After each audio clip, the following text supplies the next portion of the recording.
avril 1994, il y a une phrase terrible qui circulait entre familles rwandaises. Je la prononcerai aussi en Kinyarwanda. C'était « Bose babishe ». Tous ont été tués. Cette phrase a sonné dans mes oreilles le 9 avril. Et je peux vous dire qu'on l'entend encore, mais sur le coup, cela vous dépasse. Moi, j'ai eu la chance. À cette époque, je faisais une licence de psychologie. J'ai eu la chance de comprendre que je ne pouvais plus me contenter de dire « Ibisi by'i Rwanda », ceci ne pourrait être une pratique rwandaise. J'étais obligée de reconnaître que mon peuple, dont j'étais fière, mon peuple que je pensais connaître, était devenu ce monstre qui dévorait une partie des siens.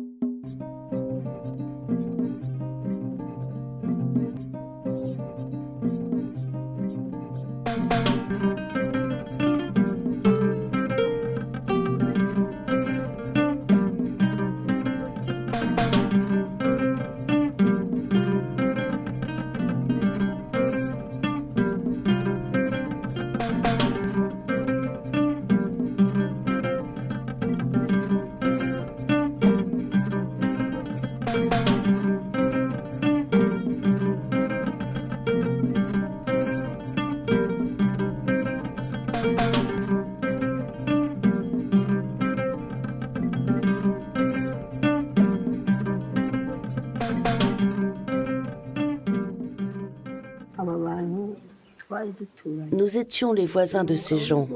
Cet homme-là vivait quasiment chez nous. Il me donnait souvent un coup de main pour les tâches domestiques. Lors du génocide, lorsque mon mari a fui pour se cacher, cet homme et d'autres l'ont arrêté et l'ont tué. Mais aujourd'hui, il est toujours bienvenu dans notre famille. Je l'appelle lorsque je dois embaucher quelqu'un pour les travaux des champs. J'ai réussi à me pardonner moi-même car on m'a accordé le pardon. Cela m'a lavé du crime que j'ai commis. J'ai pitié de moi-même. Si la situation venait à se répéter, je ne pourrais même pas imaginer refaire la même chose. Je n'oserais même pas ouvrir les yeux et accepter une telle situation.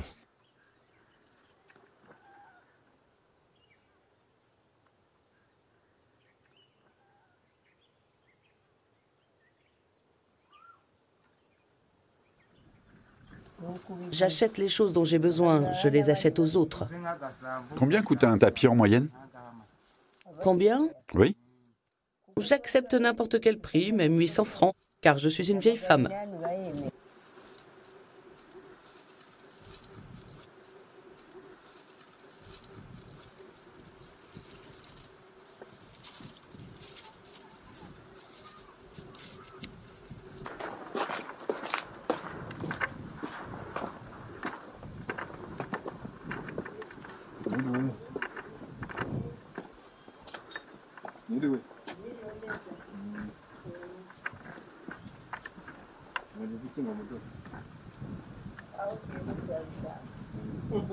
Salut. Bonjour. Bonjour. Comment vas-tu? Tu vas bien? Oui, Dieu soit loué, je vais toujours bien. Qu'est-ce que tu as pour nous? Tu as gardé des restes?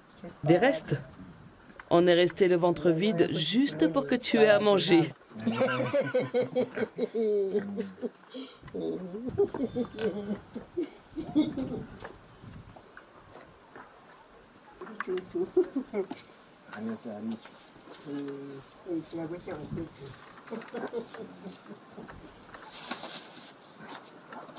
Je vois que tu sais toujours tresser des tapis. Toutes les vieilles femmes savent le faire.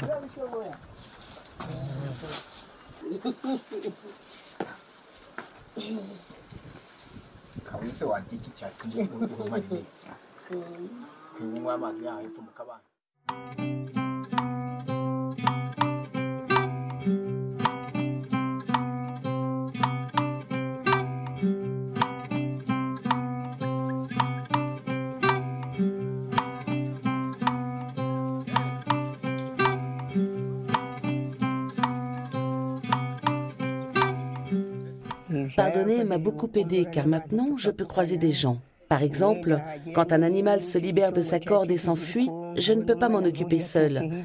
Alors un jeune homme du voisinage plus fort que moi s'en charge et ramène l'animal à l'abri. Je trouve que c'est mieux comme ça.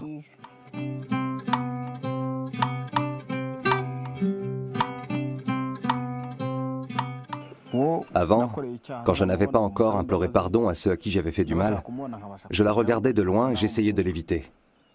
Mais après, j'ai réussi à lui demander son pardon et elle me l'a accordé. Nous nous sommes revus et nous sommes devenus des amis proches. Maintenant, je me sens serein. Avant, je les voyais. On était obligés de se croiser. Je pouvais gravir 2 collines de plus pour éviter de tomber sur eux. J'avais tellement peur, mais maintenant, quand je les vois, je n'ai plus peur du tout. Par le passé, sous le règne du roi Rudahigwa, les gens se comportaient très bien. Lorsque quelqu'un passait, il était traité avec respect. Mais maintenant, la situation est tout aussi paisible. Quand je suis sur la route et que je croise des enfants, ils me laissent passer comme une vieille maman.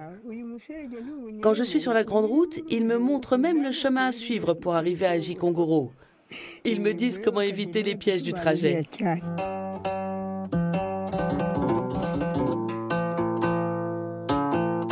À partir de la colonisation et surtout de 1916 avec les Belges, avec Léopold II, avec la mission, l'Église catholique, la vie a changé au Rwanda. Ils ont semé la haine. Ils ont d'abord privilégié un peu les Batutsi au détriment des Bahutus. Ils disaient que les Bahutus sont ineptes, qu'ils n'ont pas l'intelligence nécessaire, qu'ils n'ont pas d'âme. Certaines personnes qui sont plus intelligentes et plus éduquées que la plupart nous ont poussés à nous battre entre nous au lieu d'être gentils les uns envers les autres. Des gens qu'on n'aurait jamais cru capables de faire du mal à un autre être humain.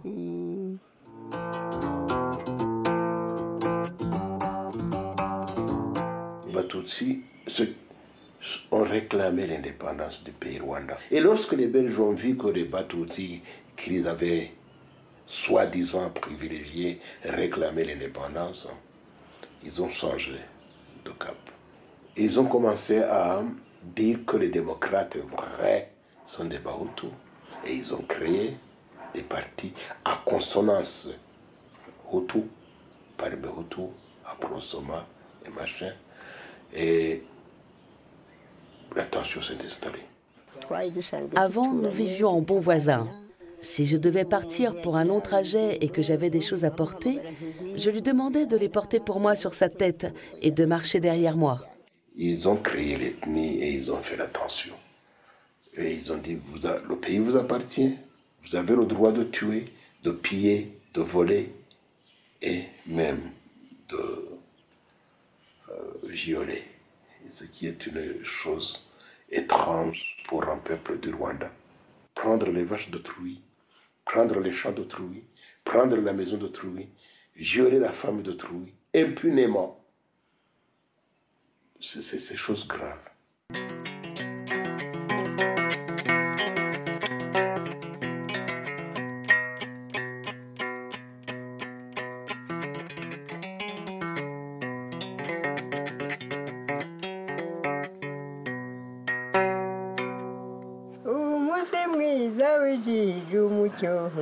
twateye intambwe ntitwatsikira none igikwiye dushime Mungu yakuremye aguhagaritse wambitswe ikambura atamirijwe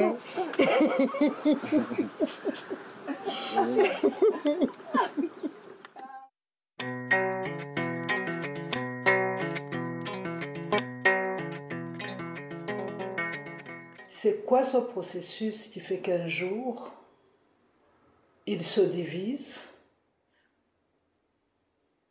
que la propagande met en scène 2 blocs dont l'un doit disparaître par le bras de l'autre.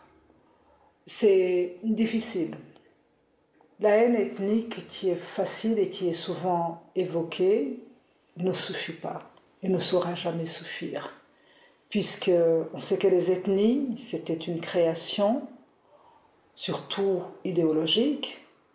La haine, c'est encore un peu plus délicat. Je le dis et je sais que parfois ça déstabilise. Si les gens, si les tueurs avaient tué des personnes qu'ils haïssaient vraiment, on n'aurait pas eu autant de morts.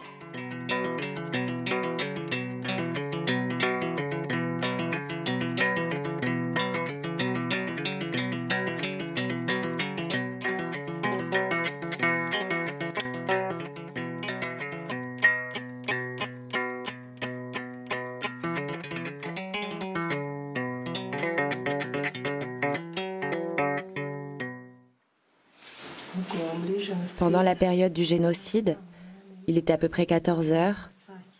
Entre 14 et 15 heures, j'ai vu un groupe d'assaillants arriver jusqu'à notre maison. Je ne sais plus vraiment combien ils étaient. Ils sont venus et ont commencé à encercler la clôture autour de notre maison. Ils ont frappé la nuque de ma mère avec une machette. D'autres sont passés derrière la clôture et se sont jetés sur ma mère. Je l'ai vue tomber. J'ai réalisé que je n'avais nulle part où m'enfuir. Ils ont également frappé la sœur de ma mère, Ignatienne, avec une machette. Je l'ai vue tomber, elle aussi. Là, j'ai voulu courir vers un jeune homme, Marcelin, mais le fils de Zacharie m'a rattrapé et m'a ramené. C'est là que j'ai découvert que tous mes autres proches avaient déjà été attaqués eux aussi et tabassés avec de vieilles houes.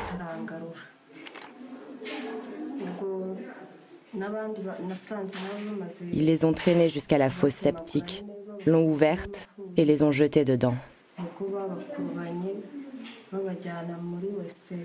Ils n'étaient pas complètement morts. Certains essayaient de sortir, mais ils les repoussaient avec des bâtons. Un homme appelé Kazungu et un autre Ndiami sont rentrés dans la maison. Il nous a annoncé qu'il venait pour trucider une femme que l'on nomme Annonciata. Mais Annonciata a eu de la chance, car Ndiami ne l'a pas trouvée. Ensuite, il est sorti et a rejoint les autres qui jetaient les victimes. C'est alors que j'ai couru. Je ne peux pas dire que j'ai été plus rapide qu'eux. Seul Dieu Tout-Puissant m'a sauvé la vie.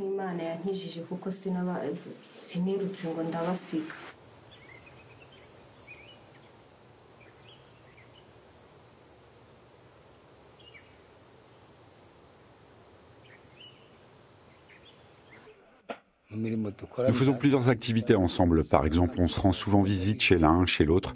Je sais que la personne avec qui j'ai eu un problème est souffrante en ce moment.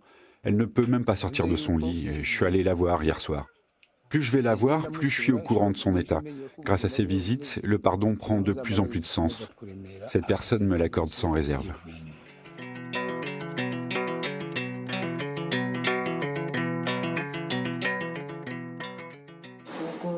Ils ont commencé à se rapprocher de moi et j'ai réalisé que leur comportement avait changé.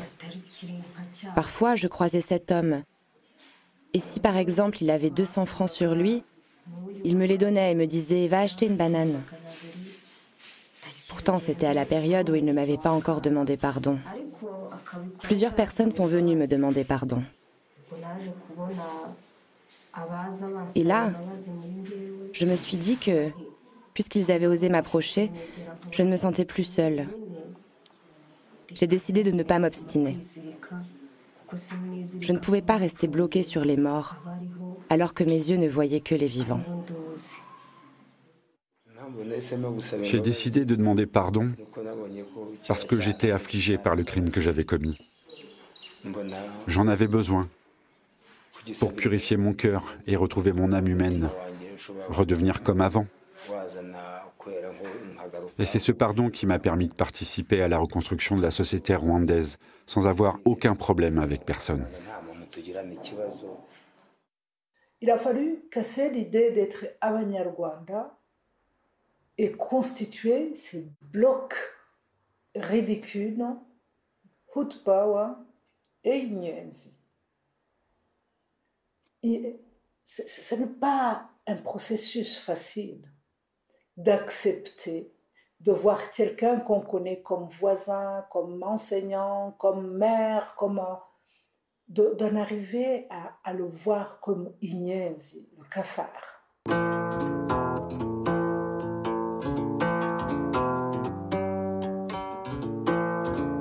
On ne peut pas dire l'avion est abattu sur le ciel de Kanombe et immédiatement dans tout le Rwanda, le génocide commence. Ce n'est pas vrai.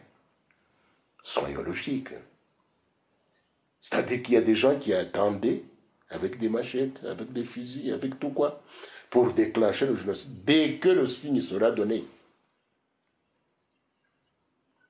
Ça, c'est indubitable. Et cela a été fait.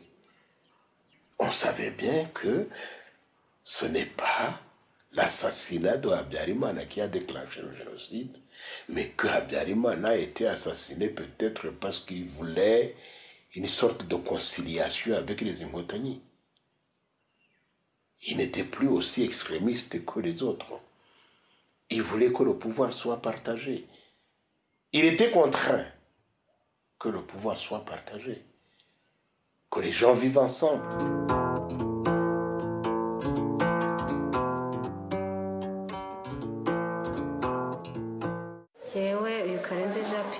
Je croisais souvent cet homme, Karenzi Jean-Pierre. Je le connaissais. Il a été impliqué dans la mort de mon père et de mes 3 frères. Mais quand il est venu me voir et m'a demandé pardon, il m'a expliqué comment il les avait tués, toute l'histoire de leur mort. Il ne m'a rien caché.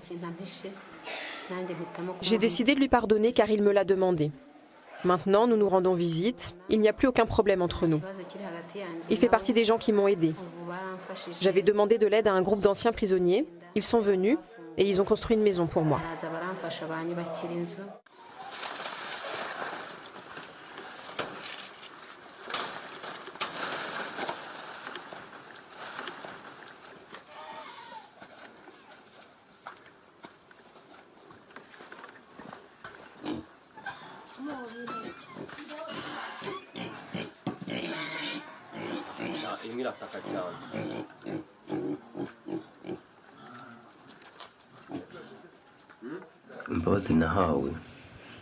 Le pardon que j'ai reçu m'a été accordé parce que je l'ai demandé du plus profond de mon cœur. Quand ils me l'ont accordé, j'étais très heureux parce qu'on m'a pardonné les crimes que j'ai commis. C'est très sérieux. Les crimes que j'ai commis dépassent l'imagination.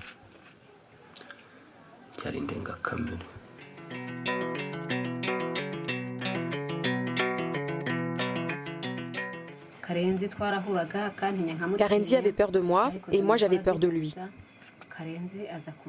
Mais Dominique nous a réconciliés. Karenzi est venu chez moi pour me demander pardon avec sa femme. Il m'a apporté de la bière et d'autres cadeaux dans un sac. Nous avons discuté, partagé la bière et il m'a supplié de le pardonner sincèrement. Je lui ai accordé mon pardon la semaine dernière, le 21.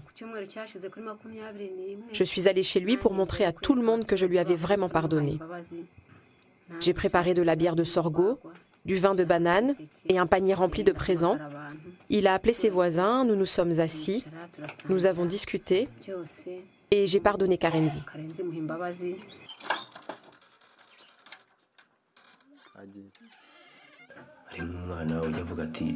Un de mes enfants m'a dit « Papa, je t'apportais de la nourriture quand tu étais en prison. » Je lui ai expliqué pourquoi j'étais là-bas, ce qui est arrivé dans notre pays, pour que mes enfants sachent quoi faire si jamais ils voyaient revenir la moindre tentation qui nous mènerait de nouveau à un génocide.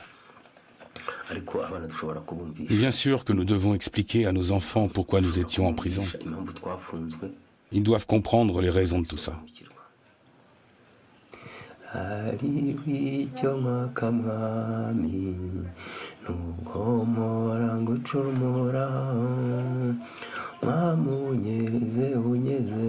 Il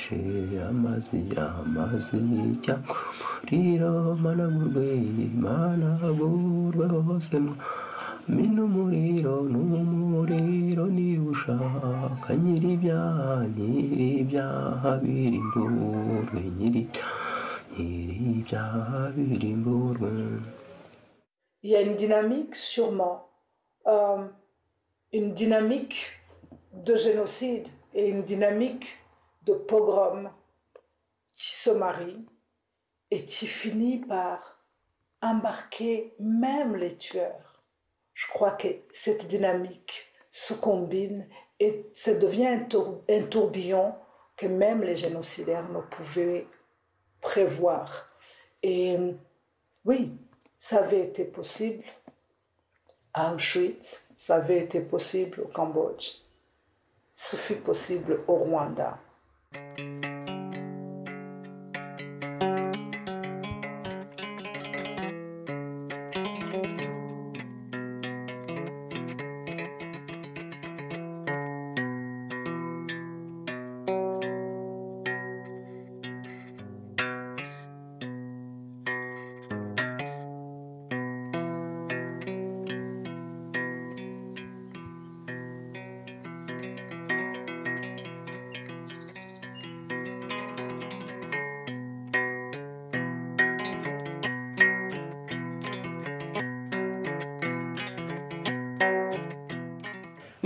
Une fois, je leur ai dit comment ces gens étaient morts.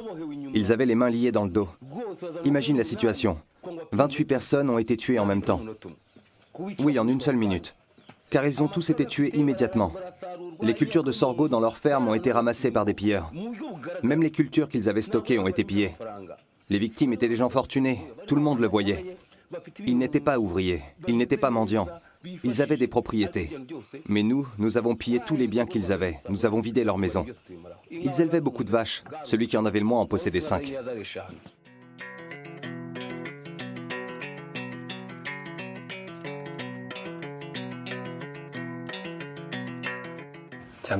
Tout d'abord, accorder le pardon vous donne confiance dans l'avenir. Vous vous sentez soulagé dans votre cœur. On se sent heureux.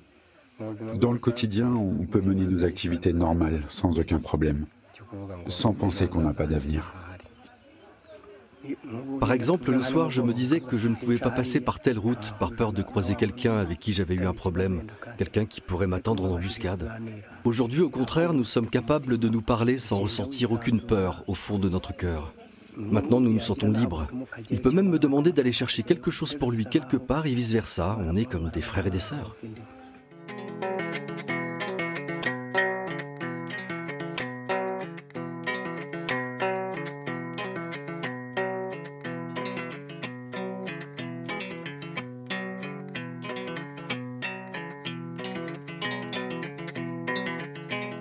amahoro ku giti cy'umuntu uburenganzira bwe bushoboka mu mibereho ye n'abandi mu migirire yagenzwe.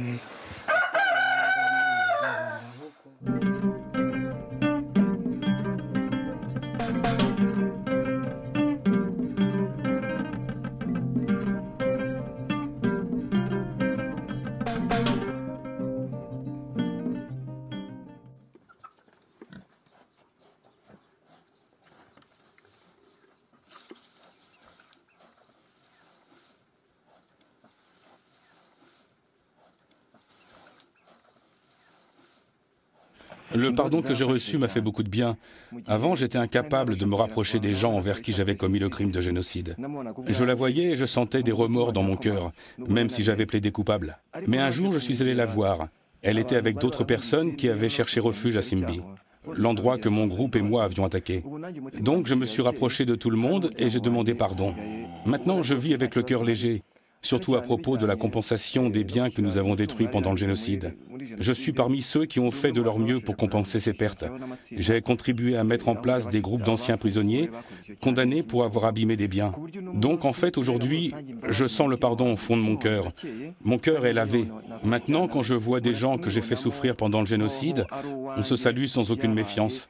Le passé est derrière nous et nous sommes en paix. Dominique, où est Dominique ? Il vient de Mpanda. Je rêvais que quelqu'un aille là-bas et brûle le village entier. Qu'il extermine tous les êtres vivants. Je haïssais tous les habitants de Mpanda. Je voulais tous les écraser, y compris Dominique. Mais après, j'ai participé à la réunion des survivants du génocide. Ils nous ont appelés et ont proposé que je fasse la paix avec Dominique. Ils ont dit qu'ils allaient organiser une réunion à la mairie. Je leur ai répondu que je ne ferais jamais une réunion avec les Hutus. Plus tard, Dominique m'a dit « Demain, nous allons venir chez toi pour fabriquer des briques de terre cuite. » Alors je l'ai regardé. Je l'ai regardé comme s'il n'avait aucune valeur à mes yeux. Et je me suis dit qu'il s'en aille.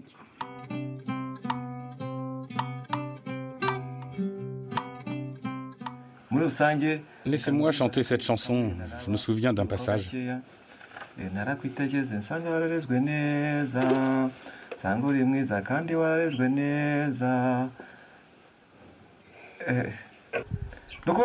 j'aime beaucoup cette chanson, car la femme avec qui je vis fait partie des rares personnes qui m'ont accepté tel que je suis.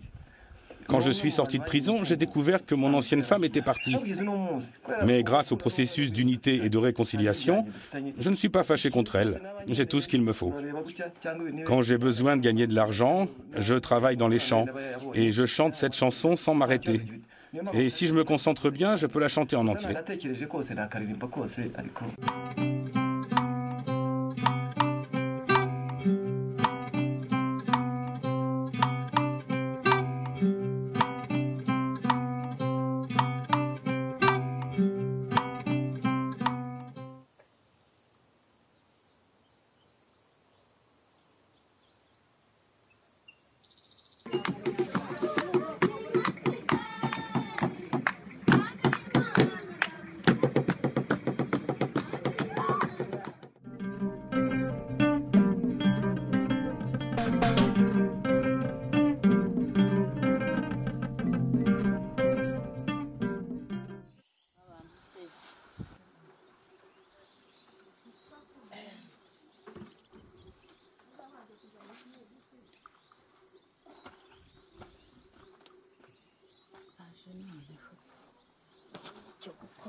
Je ne raconte pas de mensonges.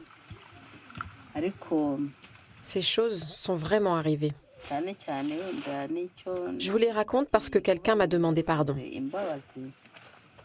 Vous savez, nos propriétés ont été saccagées. Nos maisons ont été détruites. De façon générale, tous nos biens ont été abîmés.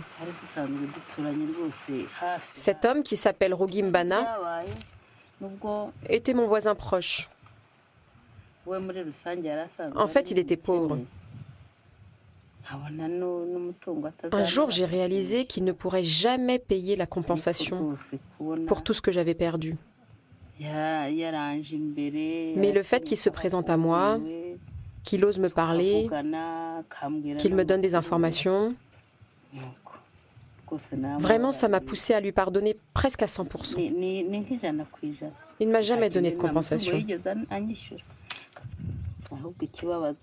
Mais bon, il y a une chose qui est éprouvante, c'est que nous n'avons jamais raconté ça à nos enfants.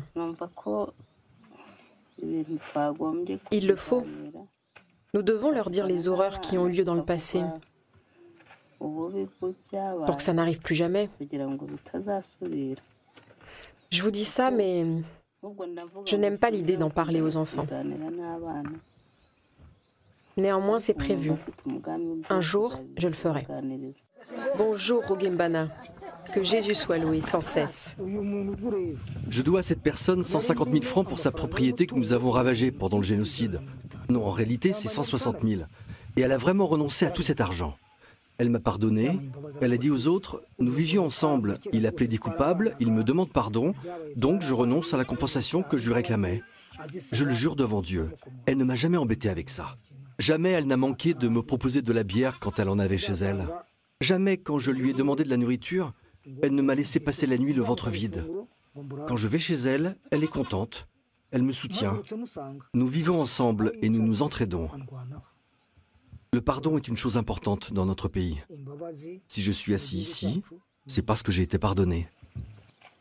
jye wampaye urubyaro naje kugushimira naratunze ndahirwa naje kugushimira kandi ibyo wampaye nubyisubiza nzakomeza ngushimire ni wowe undagiye ukamenyera igikwiye nitwe duherutse kugusa uduha amahoro turindira ubuzima warabiduhaye urabyuzuza none natwe twaje kukubwira ko twe n'abacu dushimira urakarama. Au Rwanda, on a cette singularité d'un génocide de proximité avant, durant le génocide, mais aussi dans l'après. Et dans le fait que bourreaux d'hier et victimes survivantes ou victimes proches qui n'étaient pas là, sommes obligés de vivre sur un même petit territoire, dans la dépendance totale. On se retrouve au marché, on se retrouve dans les écoles, dans les églises, partout. On vit dans une proximité qui parfois peut tourner à la promiscuité. Et que donc, quelque part, pour pouvoir souffler, pour pouvoir poser un petit pas, le plus petit soit-il, il fallait quelque part commencer à dire « je passe outre ».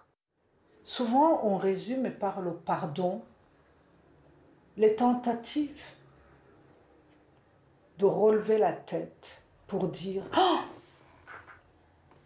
au fait, à part les 3 mois que nous connaissons, tout le reste, nous le partagions.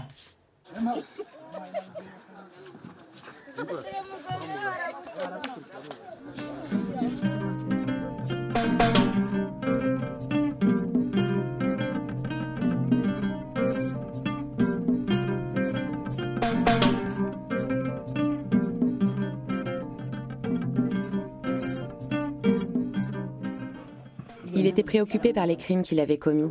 Quand il s'est senti perturbé, il est venu me voir et il m'a tout avoué. Cela a soulagé son cœur et le mien aussi.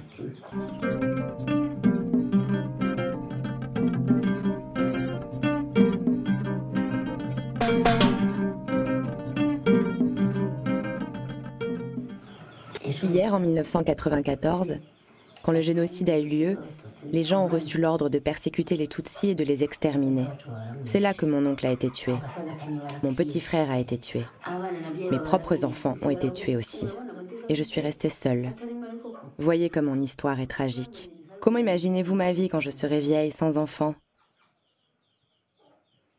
Et qui est responsable de ça? Des êtres humains. Mon histoire est terrible, vraiment terrible. Mais ce sont les enseignements de Dieu, comme l'a écrit l'enfant Jésus. En s'écartant de nos péchés, on devient intelligent.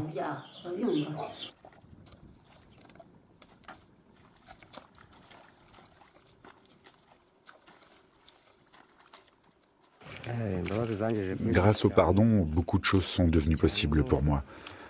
Par exemple, me sentir en sécurité. Pouvoir croiser une personne à qui j'ai fait du mal et ne pas avoir envie de courir, me cacher et inversement. On peut se retrouver à tout moment, tout partager, passer du temps ensemble, travailler ensemble. À travers tout ça, j'ai compris à quel point le pardon m'a été utile. La chanson numéro 100, c'est celle que je chantais quand les choses étaient difficiles. J'ai passé 8 ans quelque part et personne ne savait où j'étais. Cette chanson me réconfortait beaucoup. Je la chantais là où je vivais et je me sentais mieux. Je retrouvais de l'énergie. Elle me donnait de la force. J'ai prié pour que Jésus règle mes problèmes et il l'a fait. C'est une chanson qui dit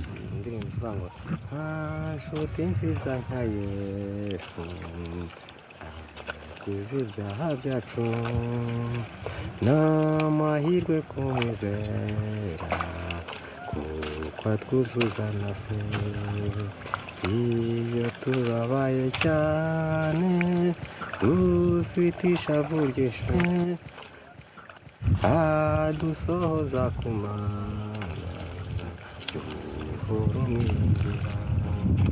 Imbabazi, comme disait une dame, c'est un voyage sans fin, mais qu'il faut commencer au plus tôt. Une autre lui répondait, attention, c'est un voyage dans un paysage escarpé. Et le problème, c'est qu'il y a des gens qui voudraient nous bousculer comme naguère quand on nous poursuivait.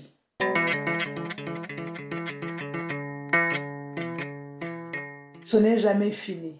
C'est un processus sans cesse renouvelé. Sans cesse renouvelé, mais un processus qui nous rachète à condition qu'il ne soit pas détourné.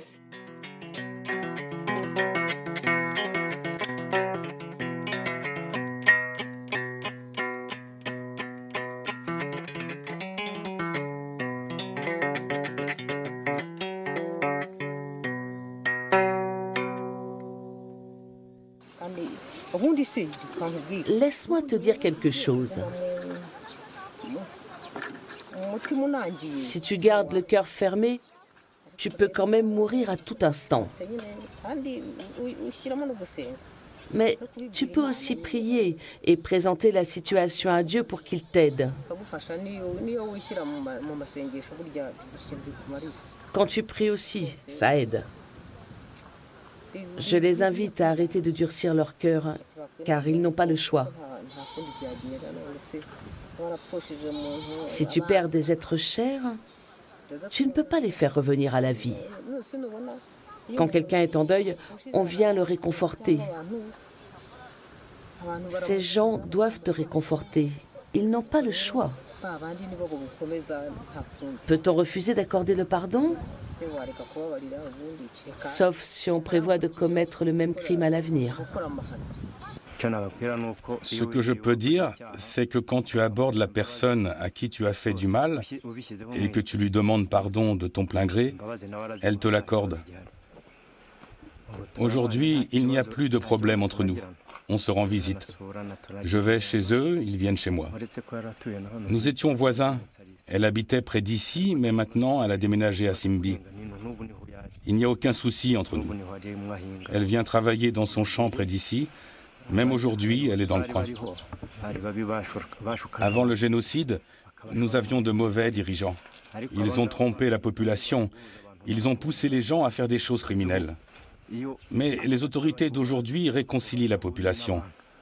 Si elles n'avaient pas été là pour nous réconcilier, personne n'aurait survécu. Quand je pense au pardon qui m'a été accordé, je me sens bien, je me sens pur dans mon cœur. Car quand j'étais en prison, je n'imaginais pas que je retournerais un jour chez moi, que je rencontrerais des gens comme vous, ni même que je reverrais mes enfants. Je pensais que je n'allais jamais les revoir, que mon chemin se terminerait en prison. Mais j'ai été libéré lors de la grâce présidentielle. Il a été bon pour nous. Quand nous étions tous en prison, aucun de nous ne pensait être libéré un jour. Tout le monde savait que nous allions mourir en prison. Ce n'était pas possible autrement.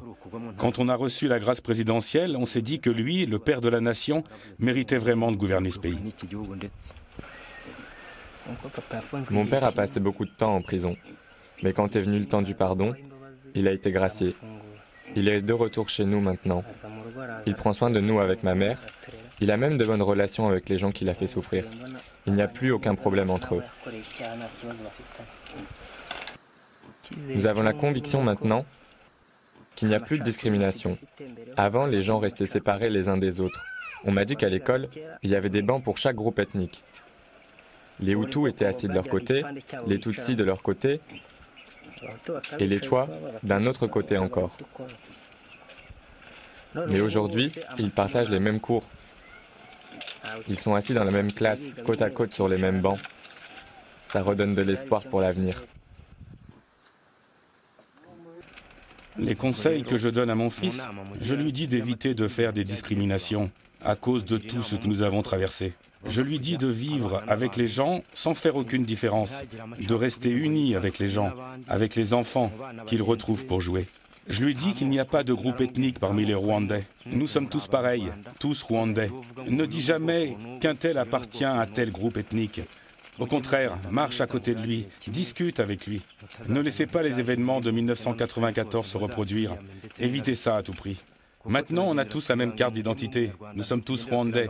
Nous ne sommes plus identifiés selon l'ethnie. Si tu montres ta carte d'identité à quelqu'un, il ne peut plus dire « celui-ci est un Tutsi, celui-là est un Hutu, et lui un toi », et te traiter différemment selon ton ethnie. Maintenant, on regarde ta carte d'identité et on dit « c'est un citoyen rwandais », rien de plus.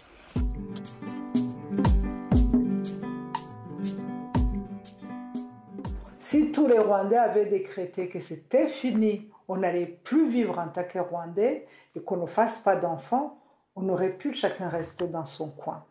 Mais on a fait des enfants. Donc, quelque part, ces tentatives de rencontre, ce regard porté à l'autre qui accepte de le porter pour essayer de se dire « mince alors, qu'est-ce qui nous est arrivé ?»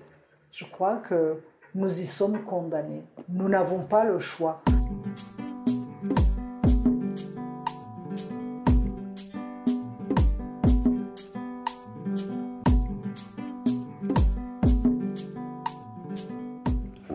On remarque que la méfiance entre les gens est en train de diminuer, même si elle est encore perceptible. Par exemple, la peur parmi les gens disparaît petit à petit, car maintenant nous vivons ensemble. On se donne un coup de main dans les champs, on partage nos plats et nos boissons. Je veux dire, nous vivons ensemble jour et nuit, et le pardon s'étend aussi à nos enfants. Ceux qu'on vient de sevrer, ceux qu'on a sevrés un peu avant, ils ont déjà compris que les crimes qui ont été commis appartiennent au passé. Ils ne veulent pas que ça se reproduise.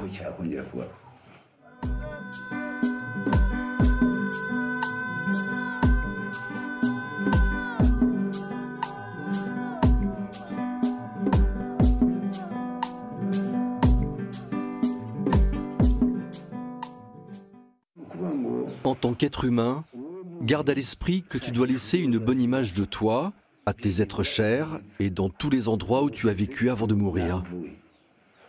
C'est ça que je veux dire.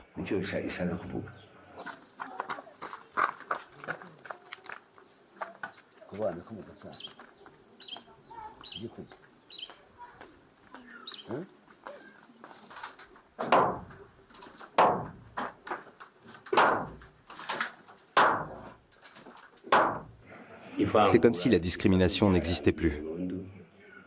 Maintenant, nous nous soucions seulement de l'emploi, de l'amélioration de notre développement, à travers les programmes d'éradication de la pauvreté, de croissance rurale et de protection sociale. On se soucie aussi de l'éducation, de la solidarité entre nous et du soutien que nous apportent les plans du gouvernement. Donc en résumé, pour moi, le Rwanda est en passe de devenir le paradis sur terre en attendant le retour du Seigneur. Par exemple, quand tu ris avec quelqu'un que tu as fait souffrir gratuitement, tu réalises que tu n'es pas en prison, que tu n'es pas fouetté. Tu partages tes repas avec lui, tu l'emmènes à l'hôpital et vice-versa. C'est un grand pas en avant. Quelqu'un est venu te voir et t'a demandé pardon pour ce qu'il s'est passé entre vous. C'est ce qui est arrivé avec cet homme-là. Il est venu et m'a expliqué le problème. Je lui ai dit qu'il n'en avait pas. C'est ce qui s'est passé. Je t'accorde le pardon, je ne vais pas me rebeller devant Dieu. J'étais comme dans la chanson de Byumvuore qui dit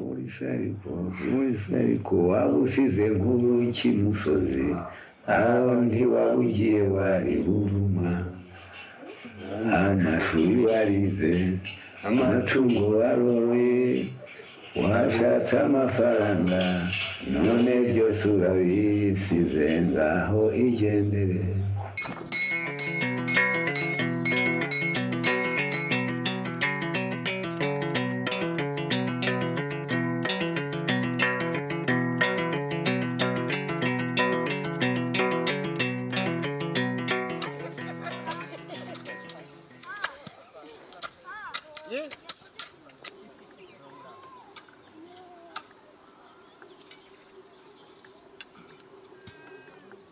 Thank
you.